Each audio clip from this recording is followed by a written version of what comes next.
Welcome to Crazy talk. தூக்கம் மனிதர்களுக்கு மட்டுமே கிடையாது, இந்த உலகத்துல பிறந்த எல்லா உயிர்களுக்கும் தேவையான அவசியமான ஒரு விஷயமும் கூட. இந்த தூக்கத்தை பத்தின ரொம்பவே சுவாரஸ்யமான 10 தகவல்களை பத்தி தான் இந்த வீடியோல நாம பார்க்க போறோம். நாம என்னதான் முதல் நாள் ராத்திரி ரொம்ப நல்லாவே ரெஸ்ட் எடுத்திருந்தாலும் மறுநாள் ஆஃப்டர்நூன் டைம்ல நமக்குள்ள ஒரு ஸ்லீப்பினஸ் ஏற்படும். கொஞ்ச நேரம் தூங்குனா நல்லா இருக்குமேன்ற ஒரு ஃபீலும் ஏற்படும். இதை நாம எல்லாருமே எக்ஸ்பீரியன்ஸ் பண்ணியிருப்போம். அண்ட் இதனால எந்த ஒரு பிரச்சனையும் கிடையாது. இது டோட்டலி ஒரு நார்மலான பிஹேவியர் தான் குறிப்பிடுறாங்க. நம்மளோட உடல்ல ஒரு நாளைக்கு 2 முறை டயர்ட்னஸ் பீக்குக்கு போகும்னு சொல்றாங்க. இதுக்கு ஹார்மோனல் இம்பேலன்சஸ், நாம செய்யக்கூடிய வேலை, ஃபுட் டைஜஷன், பல்வேறு காரணங்கள் இதுக்கு பின்னாடி சொல்லப்படுது. சோ மதிய வேளைகள்ல ஸ்லீப்பியா ஃபீல் பண்றது நார்மலான ஒரு விஷயம் தான். சொல்ல போனா அந்த டைம்ல ஒரு குட்டி தூக்கம் போடுறது அந்த நாளோட மீதி இருக்க நேரத்தை எனர்ஜெட்டிக்கா ஸ்பெண்ட் பண்ண உதவும்னு சொல்றாங்க. ஆனா இப்படி இல்லாம ஒருத்தர் எப்பவுமே தூக்க கலக்கமாவே இருந்தா அது நல்லது கிடையாதுன்னு சொல்றாங்க. மேபி அவங்க தூங்குவதில் ஏதாவது பிரச்சனை இருக்கலாம். ஏன் ஸ்லீப் ஆப்னியா மாதிரியான பிரச்சனையால கூட அவங்க பாதிக்கப்பட்டிருக்கலாம். சோ அப்படிப்பட்டவங்க அதை பத்தி செக் பண்ணிக்கிறது ரொம்பவே நல்லதுதான். இந்த உலகத்தில் இருக்க பாலூட்டிகள்லயே மனிதர்கள் மட்டும்தான் தூக்கத்தை வேணும்னே டிலே பண்றதா சொல்றாங்க. ஃபார் எக்ஸாம்பிள், நாம டெய்லியும் நைட்டு 10 மணிக்கு தூங்குறோம்னு வச்சுக்கோங்களேன். அந்த நேரத்துக்கு டெய்லியுமே நமக்கு தூக்கம் வந்துடும். பட் அப்படி தூங்காம வேணும்னே டிலே பண்றது மனிதர்கள் மட்டும் தான் சொல்றாங்க. ஏன் நாம வளர்க்கக்கூடிய நாய்கள், பூனைகள் கூட தூக்கம் வந்தா அதை டிலே பண்ணாம உடனே தூங்கிடும். பட் மனிதர்கள் அப்படி கிடையாது. நம்மளோட தூக்கத்தை நாமளே டிலேட் பண்ணிக்க முடியும். நாம இப்படி நடந்துக்க காரணங்களும் இல்லாம இல்ல. கரண்ட்ன்ற ஒரு விஷயம் கண்டுபிடிக்கிற வரைக்குமே மனிதர்களோட தூக்கம் கரெக்டா தான் இருந்திருக்கு. பட் எப்போ கரண்ட்டை கண்டுபிடிச்சு லைட்டை கண்டுபிடிச்சோமோ அப்ப இருந்து ஹியூமன் ப்ரொடக்டிவிட்டின்றது அதிகமாயிருச்சு. இது இல்லாம இன்னும் பல விஷயங்கள் அதன் மூலமா நடந்திருக்குதான். ஆனா அதனால ஏற்பட்ட டிஸ்அட்வான்டேஜஸ்ல இதுவும் ஒண்ணு. அதாவது ஸ்லீப் டிலேவை சொல்லலாம். இதனால ஒரு மனுஷனோட தூங்குற நேரமே குறைய ஆரம்பிச்சிருக்கு.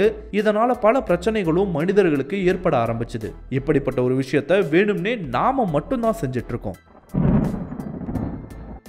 நம்மள பலருக்கு இப்போ தூங்க போறதுக்கு முன்னாடி ஒரு கப் காஃபியோ இல்ல டீயோ குடிக்கிறது ஒரு வழக்கமாவே மாறிடுச்சுன்னு சொல்லலாம். ஆனா இப்படி குடிக்கிறது ஒருத்தரோட ஸ்லீப் சைக்கிளை ஆல்மோஸ்ட் 1 மணி நேரம் வரைக்கும் டிலே பண்ணும்னு சொல்றாங்க.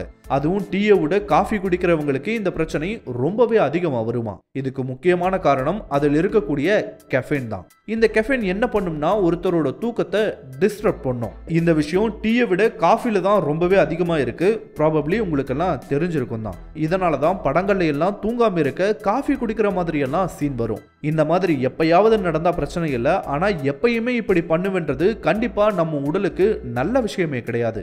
நிறைய பேருக்கு டீ காஃபி குடிச்சாதான் தூங்க முடியும்ன்ற ஒரு பழக்கமே கூட ஏற்பட்டிருக்கலாம். பட் அப்படி பண்றது நல்லதே கிடையாது.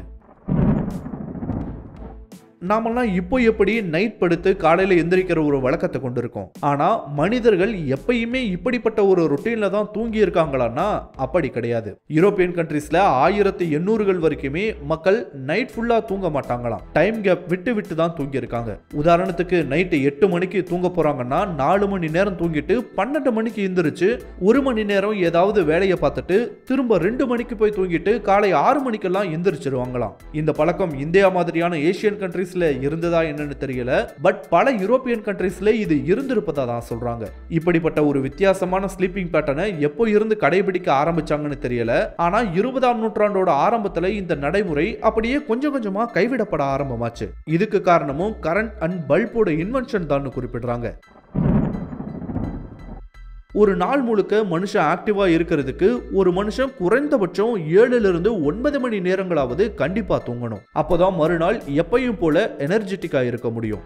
இந்த அளவுக்கான தூக்கத்தை எந்த நாட்டை சேர்ந்த மக்கள் எடுத்துக்கிறாங்கன்னு பார்க்கும்போது பின்லாந்து, நெதர்லாண்ட்ஸ், ஆஸ்திரேலியா, யூகே மாதிரியான நாடுகள்ல வாழக்கூடிய மக்கள் தான் அவங்களுக்கு தேவையான அளவுக்கான தூக்கத்தை இல்ல அதுக்கும் மேல எடுத்துக்கிறாங்களாம். ஆனா எல்லா நாடுகளிலும் இந்த ஒரு நிலைமை கண்டிப்பா கிடையாது.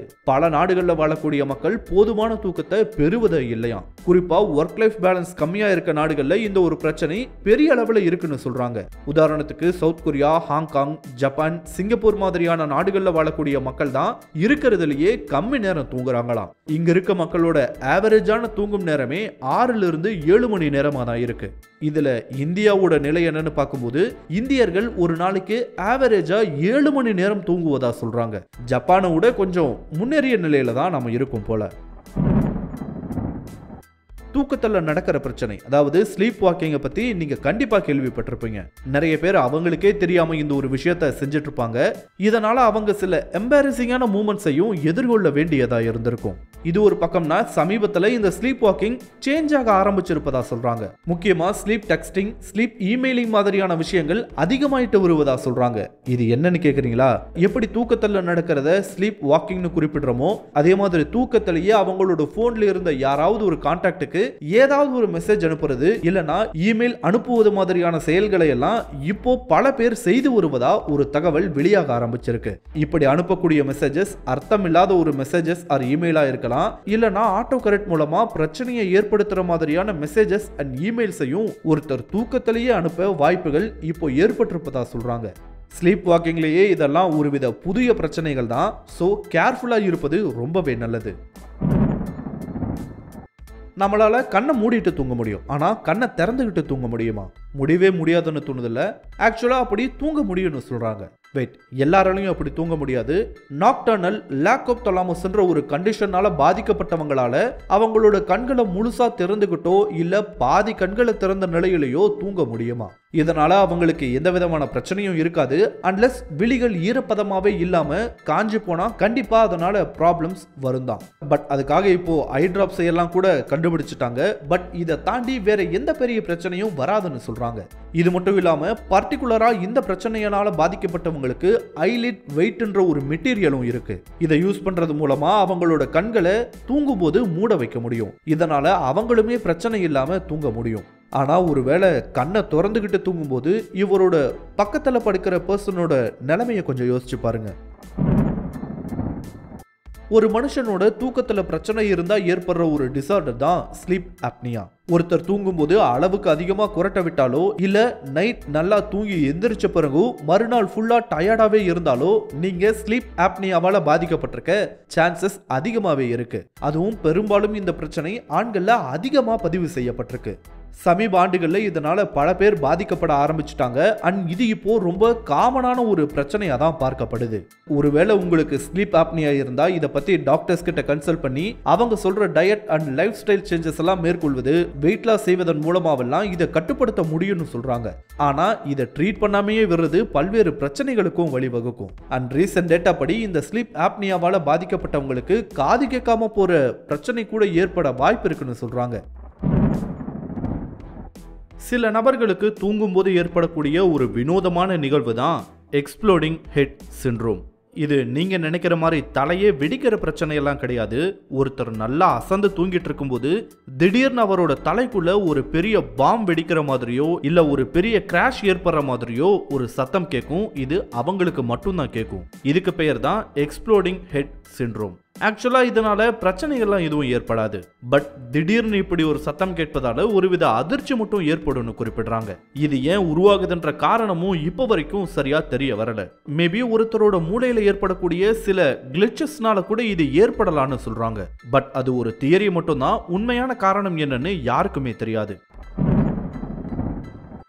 நாம ஏன் தூங்குறோம்? ப்ராபப்ளி நம்மளோட டயர்ட்னஸை போக்கிக்கவும் மூளைக்கு ஓய்வு கொடுக்கணும் உங்கள நிறைய பேர் சொல்லலாம். பட் சீரியஸ் நோட்ல பார்க்கும்போது நாம எதுக்கு தூங்குறோம்னு சயின்டிபிக்கலா இப்போ வரைக்கும் ஒரு விளக்கத்தை நம்மளால கொடுக்கவே முடியல. இருந்தாலும் முதல்ல சொன்ன மாதிரி நிறையவே தியரிஸ் இதுக்கு பின்னாடி சொல்லப்படுது. மூளை தேவையில்லாத மெமரிஸ் எல்லாம் எரேஸ் பண்ணிட்டு ரீஆர்கனைஸ் பண்ண இந்த ஓய்வு தேவைப்படுது. மூளை தேவையில்லாத விஷயங்களை வெளியேற்ற இந்த நேரத்தை பயன்படுத்திக்குது. மூளை இழந்த எனர்ஜியை ரீஸ்டோர் பண்ணிக்க இந்த ஒரு தூக்க பயன்படுத்திக்குதுன்றது உட்பட இது சம்பந்தமா பல தியரிஸ் சொல்லப்பட்டு வருதுதான். பட் இதுக்குண்டான உண்மையான காரணம் இப்போ வரைக்கும் கேள்வியாவே தான் இருக்கு.